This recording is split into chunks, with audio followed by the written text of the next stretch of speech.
Harry Potter and the Sorcerer's Stone by J.K. Rowling. Chapter 11. Quidditch.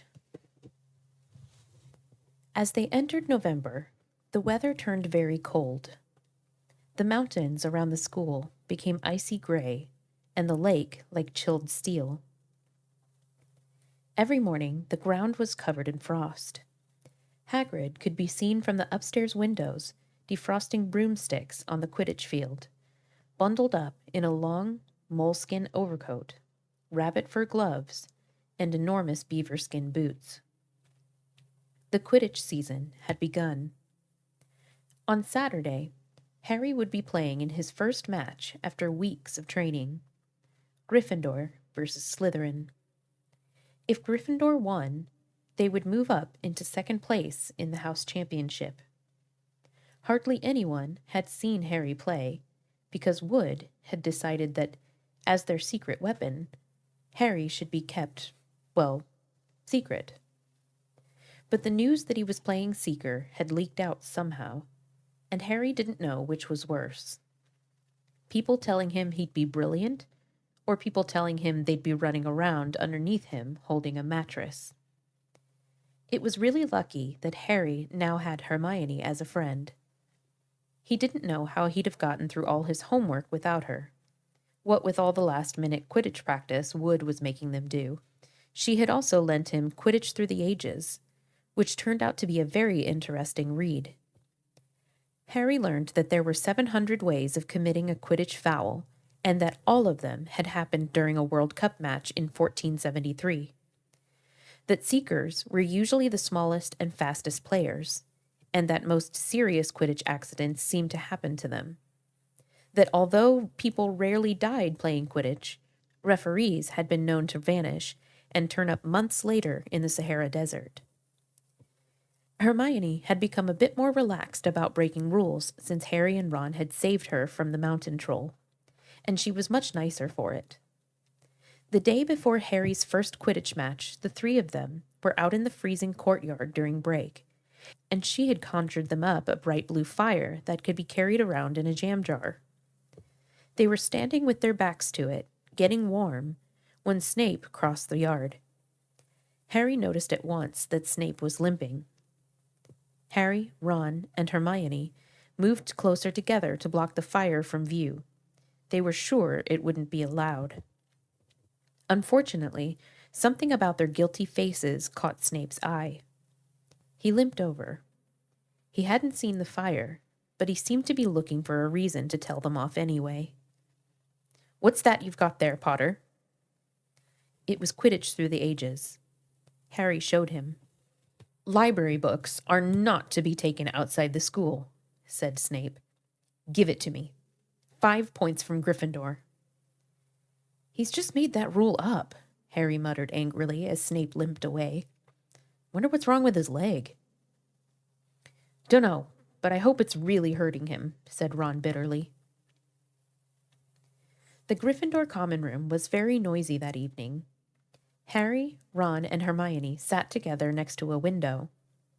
Hermione was checking Harry and Ron's charms homework for them. She would never let them copy. How will you learn? But by asking her to read it through, they got the right answers anyway. Harry felt restless. He wanted Quidditch Through the Ages back, to take his mind off his nerves about tomorrow. Why should he be afraid of Snape? Getting up, he told Ron and Hermione that he was going to ask Snape if he could have it back. "Better you than me," they said together.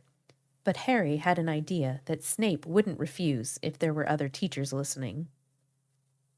He made his way down to the staff room and knocked. There was no answer. He knocked again. Nothing. Perhaps Snape had left the book in there. It was worth a try.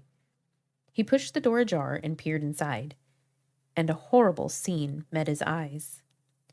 Snape and Filch were inside, alone. Snape was holding his robes above his knees. One of his legs was bloody and mangled. Filch was handing Snape bandages. "Blasted thing," Snape was saying. "How are you supposed to keep your eyes on all 3 heads at once?" Harry tried to shut the door quietly, but... Potter? Snape's face was twisted with fury as he dropped his robes quickly to hide his leg. Harry gulped. I just wondered if I could have my book back. Get out! Out! Harry left before Snape could take any more points from Gryffindor. He sprinted back upstairs. Did you get it? Ron asked as Harry joined them. What's the matter? In a low whisper, Harry told them what he'd seen. You know what this means? He finished breathlessly. He tried to get past that three-headed dog at Halloween. That's where he was going when we saw him. He's after whatever it's guarding.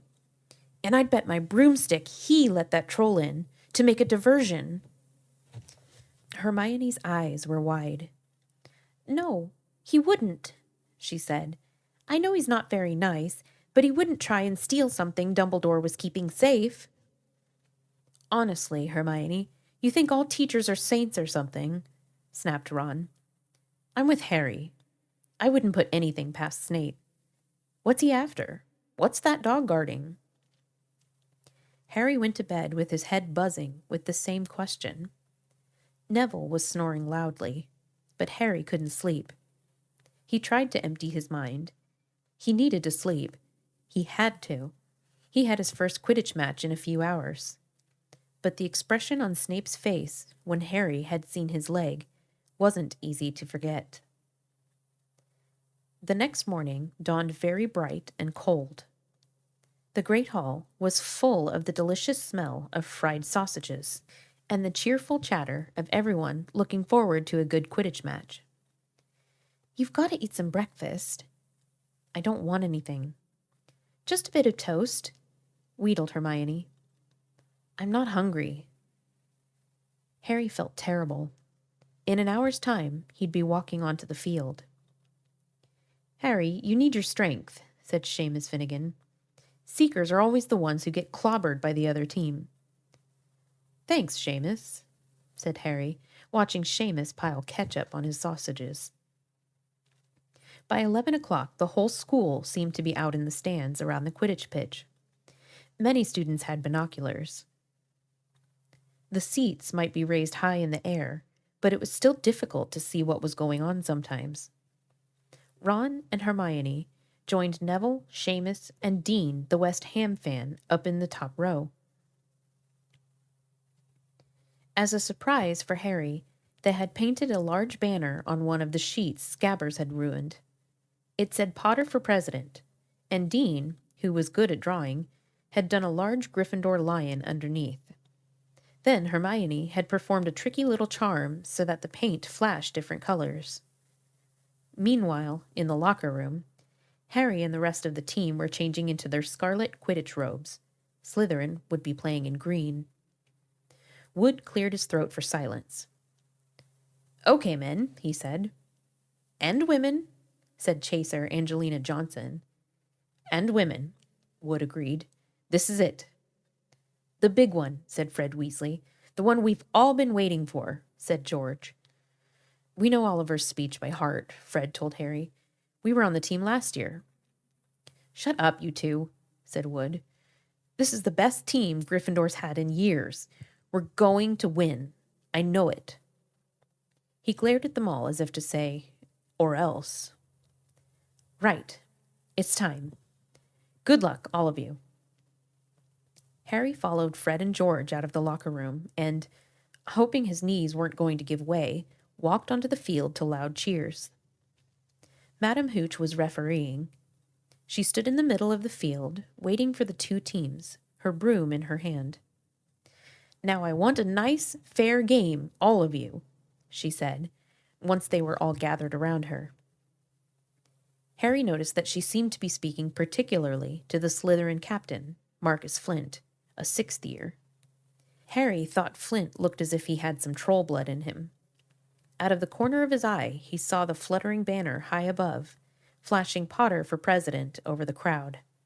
His heart skipped. He felt braver. Mount your brooms, please. Harry clambered onto his Nimbus 2000. Madam Hooch gave a loud blast on her silver whistle. 15 brooms rose up, high, high into the air. They were off. And the quaffle is taken immediately by Angelina Johnson of Gryffindor. What an excellent chaser that girl is, and rather attractive, too. Jordan? Sorry, Professor. The Weasley twins' friend, Lee Jordan, was doing the commentary for the match, closely watched by Professor McGonagall. And she's really belting along up there. A neat pass to Angela Spinnet, a good find of Oliver Woods, last year only reserve, back to Johnson, and no, the Slytherins have taken the quaffle. Slytherin Captain Marcus Flint gains the quaffle, and off he goes. Flint flying like an eagle up there. He's going to stopped by an excellent move by Gryffindor Keeper Wood, and the Gryffindors take the quaffle. That's Chaser Katie Bell of Gryffindor there. Nice dive around Flint. Off up the field and... ouch. That must have hurt, hit in the back of the head by a bludger. Quaffle taken by the Slytherins. That's Adrian Pusey speeding off toward the goal posts, but he's blocked by a second bludger. Sent his way by Fred or George Weasley, can't tell which. Nice play by the Gryffindor beater anyway, and Johnson back in possession of the quaffle. A clear field ahead, and off she goes. She's really flying. Dodges a speeding bludger. The goalposts are ahead. Come on now, Angelina. Keeper Bletchley dives. Misses. Gryffindor score! Gryffindor cheers filled the cold air, with howls and moans from the Slytherins. Budge up there, move along. Hagrid! Ron and Hermione squeezed together to give Hagrid enough space to join them. Been watchin' from me hut, said Hagrid, patting a large pair of binoculars around his neck. But it isn't the same as being in the crowd. No sign of the snitch yet, eh? Nope, said Ron. Harry hasn't had much to do yet. Kept out of trouble, though, that's something, said Hagrid, raising his binoculars and peering skyward at the speck that was Harry. Way up above them, Harry was gliding over the game, squinting about for some sign of the snitch. This was part of his and Wood's game plan. Keep out of the way until you catch sight of the snitch, Wood had said. We don't want you attacked before you have to be. When Angelina had scored, Harry had done a couple of loop-the-loops to let off his feelings. Now he was back to staring around for the snitch. Once he caught sight of a flash of gold, but it was just a reflection from one of the Weasleys' wristwatches. And once a bludger decided to come pelting his way, more like a cannonball than anything. But Harry dodged it, and Fred Weasley came chasing after it. All right there, Harry, he had time to yell as he beat the bludger furiously toward Marcus Flint. Slytherin in possession, Lee Jordan was saying. Chaser Pusey ducks 2 bludgers, 2 Weasleys, and Chaser Bell, and speeds toward the... Wait a moment, was that the snitch? A murmur ran through the crowd as Adrian Pusey dropped the quaffle, too busy looking over his shoulder at the flash of gold that had passed his left ear. Harry saw it. In a great rush of excitement, he dived downward after the streak of gold. Slytherin seeker Terence Higgs had seen it too. Neck and neck, they hurtled toward the snitch. All the chasers seemed to have forgotten what they were supposed to be doing as they hung in midair to watch. Harry was faster than Higgs. He could see the little round ball, wings fluttering, darting up ahead. He put on an extra spurt of speed. Wham! A roar of rage echoed from the Gryffindors below. Marcus Flint had blocked Harry on purpose, and Harry's broom spun off course. Harry holding on for dear life. Foul! Screamed the Gryffindors. Madam Hooch spoke angrily to Flint, and then ordered a free shot at the goalposts for Gryffindor. But in all the confusion, of course, the golden snitch had disappeared from sight again. Down in the stands, Dean Thomas was yelling, Send him off, ref! Red card! What are you talking about, Dean? Said Ron. Red card, said Dean furiously. In soccer, you get shown the red card and you're out of the game. But this isn't soccer, Dean, Ron reminded him.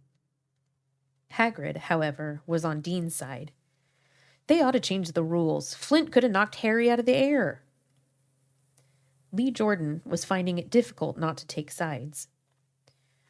So, after the obvious and disgusting bit of cheating, Jordan, growled Professor McGonagall.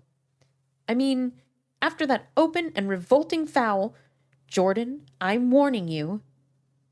All right, all right. Flint nearly kills the Gryffindor Seeker, which could happen to anyone, I'm sure. So a penalty to Gryffindor, taken by Spinnet, who puts it away, no trouble, and we continue play. Gryffindor still in possession. It was as Harry dodged another bludger, which went spinning dangerously past his head, that it happened. His broom gave a sudden, frightening lurch. For a split second, he thought he was going to fall. He gripped the broom tightly with both his hands and knees. He'd never felt anything like that. It happened again. It was as though the broom was trying to buck him off. But Nimbus 2000s did not suddenly decide to buck their riders off. Harry tried to turn back toward the Gryffindor goalposts. He had half a mind to ask Wood to call time out. And then he realized that his broom was completely out of control. He couldn't turn it. He couldn't direct it at all. It was zigzagging through the air, and every now and then making violent swishing movements that almost unseated him. Lee was still commentating. Slytherin in possession. Flint with the quaffle. Passes Spinnet, passes Bell. Hit hard in the face by a bludger. Hope it broke his nose. Only joking, Professor. Slytherin score. Oh no. The Slytherins were cheering. No one seemed to have noticed that Harry's broom was behaving strangely. It was carrying him slowly higher, away from the game, jerking and twitching as it went. Don't know what Harry thinks he's doing, Hagrid mumbled. He stared through his binoculars. If I didn't know better, I'd say he's lost control of his broom. But he can't have. Suddenly, people were pointing up at Harry all over the stands. His broom had started to roll over and over, with him only just managing to hold on. Then the whole crowd gasped. Harry's broom had given a wild jerk, and Harry swung off it. He was now dangling from it, holding on with only one hand. Did something happen to it when Flint blocked him? Seamus whispered. Can't have, Hagrid said, his voice shaking. Can't nothing interfere with a broomstick except powerful dark magic. No kid could do that to a Nimbus 2000. At these words, Hermione seized Hagrid's binoculars, but instead of looking up at Harry, she started looking frantically at the crowd. What are you doing? Moaned Ron, gray-faced. I knew it, Hermione gasped. Snape, look! Ron grabbed the binoculars. Snape was in the middle of the stands opposite them. He had his eyes fixed on Harry and was muttering non-stop under his breath. He's doing something. Jinxing the broom, said Hermione. What should we do? Leave it to me. Before Ron could say another word, Hermione had disappeared. Ron turned the binoculars back on Harry. His broom was vibrating so hard it was almost impossible for him to hang on much longer. The whole crowd was on its feet, watching, terrified, as the Weasleys flew up to try and pull Harry safely onto one of their brooms, but it was no good. Every time they got near him, the broom would jump higher still. They dropped lower and circled beneath him, obviously hoping to catch him if he fell. Marcus Flint seized the quaffle and scored 5 times without anyone noticing. Come on, Hermione, Ron muttered desperately. Hermione had fought her way across to the stand where Snape stood and was now racing along the row behind him. She didn't even stop to say sorry as she knocked Professor Quirrell head first into the row in front. Reaching Snape, she crouched down, pulled out her wand, and whispered a few well-chosen words. Bright blue flames shot from her wand onto the hem of Snape's robes. It took perhaps 30 seconds for Snape to realize that he was on fire. A sudden yelp told her she had done her job.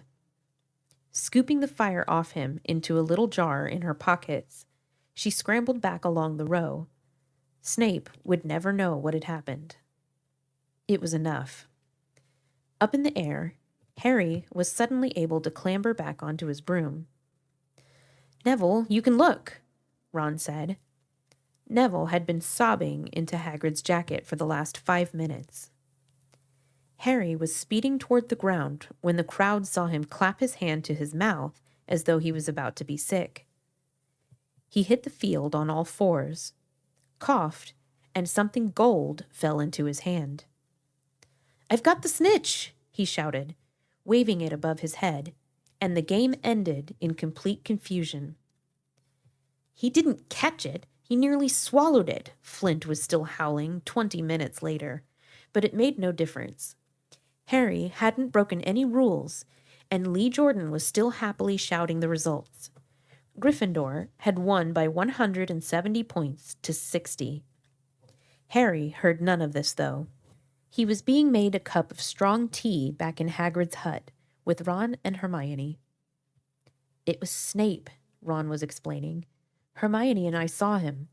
He was cursing your broomstick, muttering. He wouldn't take his eyes off you." "Rubbish," said Hagrid, who hadn't heard a word of what had gone on next to him in the stands. "Why would Snape do something like that?" Harry, Ron, and Hermione looked at one another, wondering what to tell him. Harry decided on the truth.